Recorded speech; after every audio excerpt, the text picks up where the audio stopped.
Olá, sejam mais uma vez bem-vindos ao canal Espiritismo e História. No vídeo de hoje daremos início ao estudo propriamente dito do Livro dos Espíritos de Allan Kardec, a começar pela sua introdução. O vídeo será dividido na seguinte estrutura. Primeiramente, a leitura de um trecho do Livro dos Espíritos. Após esse momento, considerações sobre termos, palavras e alguns conceitos que possam ajudar na compreensão do conteúdo. Vamos à leitura. Livro dos Espíritos, de Allan Kardec.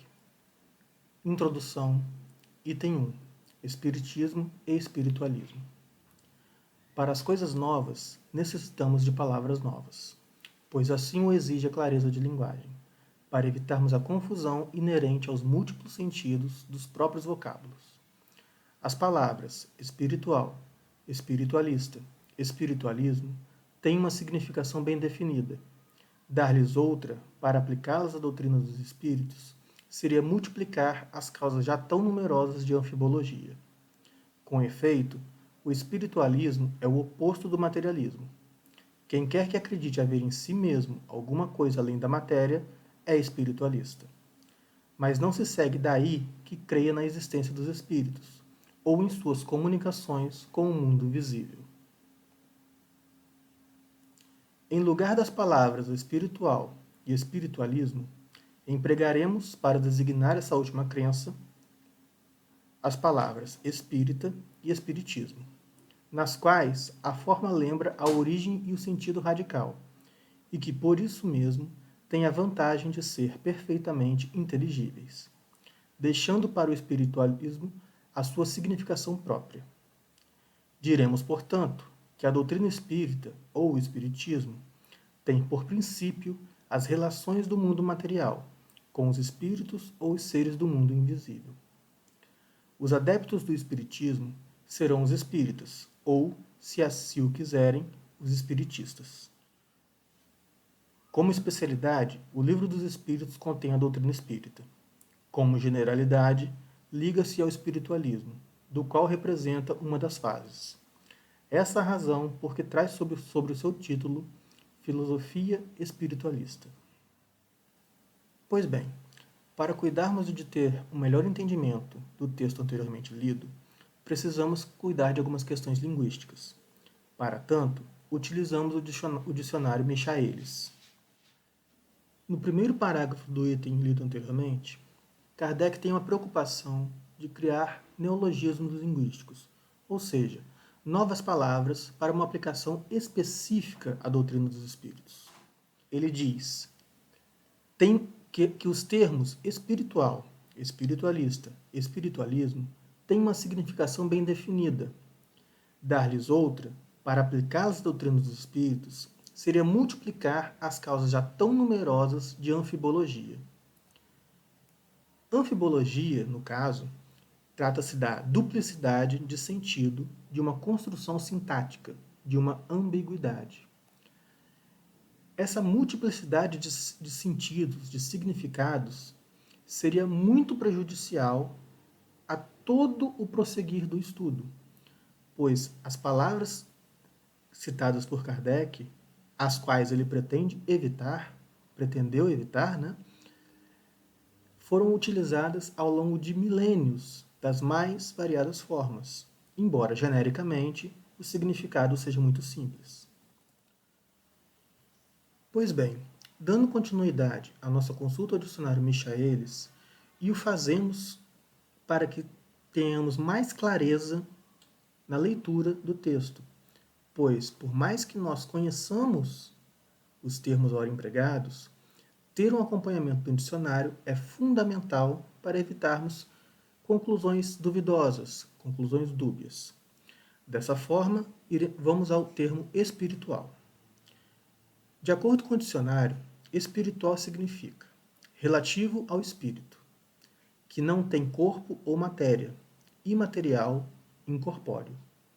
Relativo à religião, crenças e misticismo, místico, sobrenatural. O que é próprio do espírito, da alma ou da religião.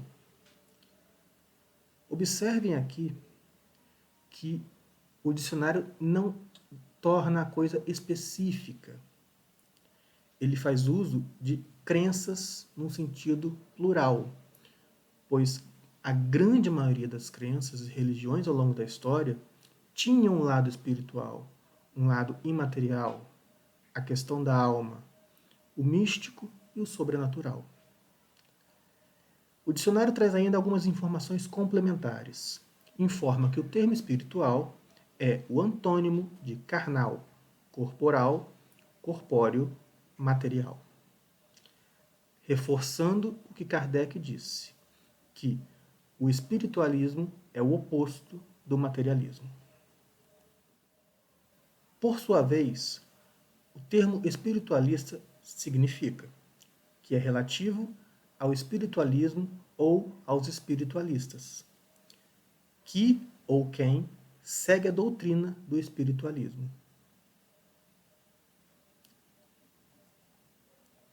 Espiritualismo, nós usaremos apenas o primeiro ponto disposto no dicionário. Espiritualismo é a doutrina filosófica que tem por base a existência ou a realidade essencial do espírito e da sua diferença e superioridade sobre o corpo e a matéria.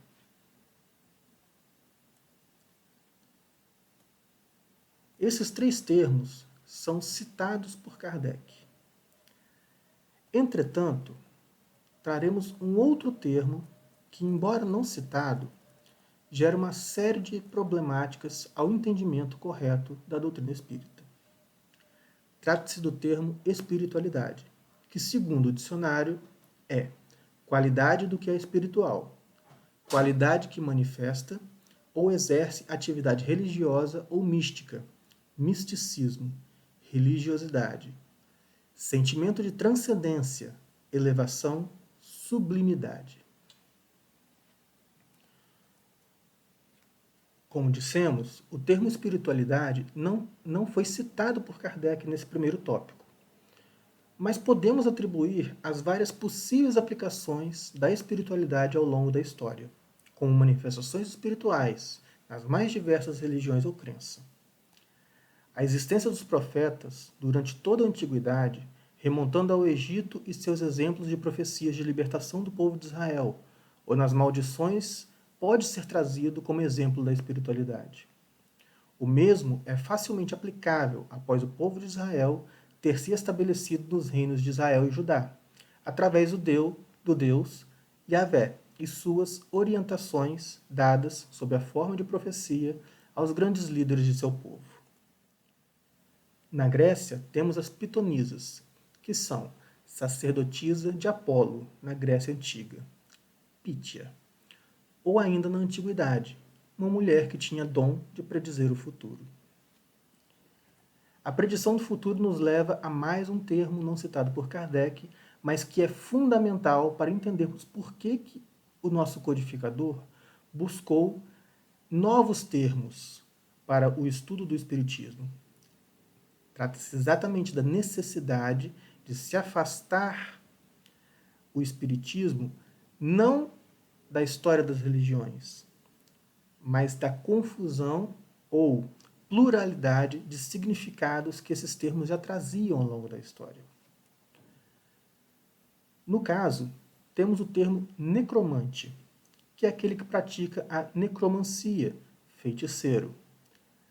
A necromancia, por sua vez, é a pretensa arte de adivinhar pela invocação dos mortos.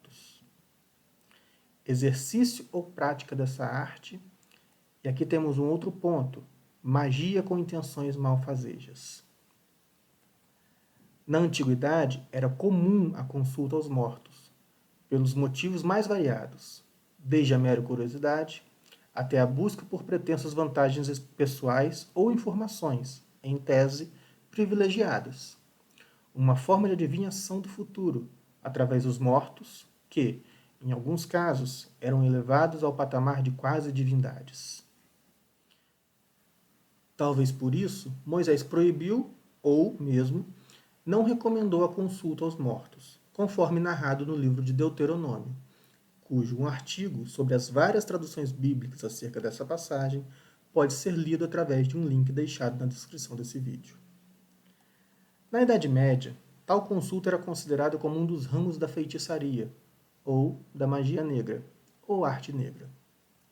Desde então, a necromancia é comumente associada ao ocultismo, tendo perdido por completo o seu significado original, visto que podemos concluir que, se Deus permitiu, desde sempre, a consulta aos mortos, alguma finalidade teria, mesmo que tal finalidade tenha demorado para ser encontrada, especialmente pela doutrina espírita.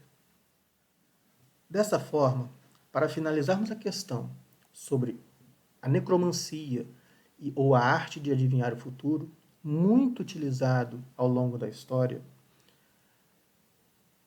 podemos observar também por que Kardec busca afastar-se dos termos tão comuns ao espiritualismo, à espiritualidade.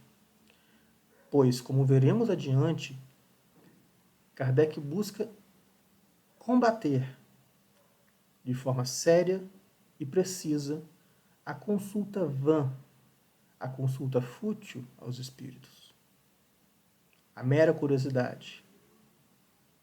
O contato com o mundo espiritual deve ser tratado com forma muito séria e prudente. Hoje, o termo espiritualidade é usado para praticamente tudo, desde suas acepções originais até toda forma de transcendência, além da matéria, as formas místicas e esoterismos de toda a natureza. Se nossa investigação estiver correta, esse foi o ponto crucial dos neologismos espírita e espiritismo.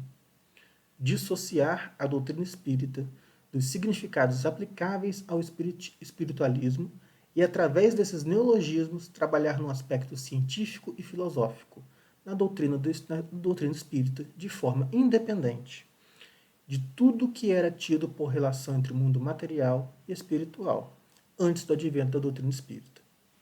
Como dissemos, o espiritismo busca um contato com o mundo espiritual diferente daquele que era utilizado ao longo da história. Não mais como profetas, não mais como profecias, não mais como maldições, mas um entendimento de como será ou de como é a vida após a morte. Finalizando, deixo indicações de 2 livros que podem ser consultados para aqueles que quiserem conhecer um pouco mais sobre o contato com os espíritos e pontos como profecias e culturas egípcias, israelenses e gregas. São os livros Israel e a Revelação, de Eric Voegelin, e no livro Ética a Nicômaco, de Aristóteles, temos referências a Pítia, citada anteriormente. Gostaria de agradecer mais uma vez a presença de vocês nesse vídeo. Caso tenha gostado, deixe seu like e compartilhe com seus amigos. Que Jesus os abençoe.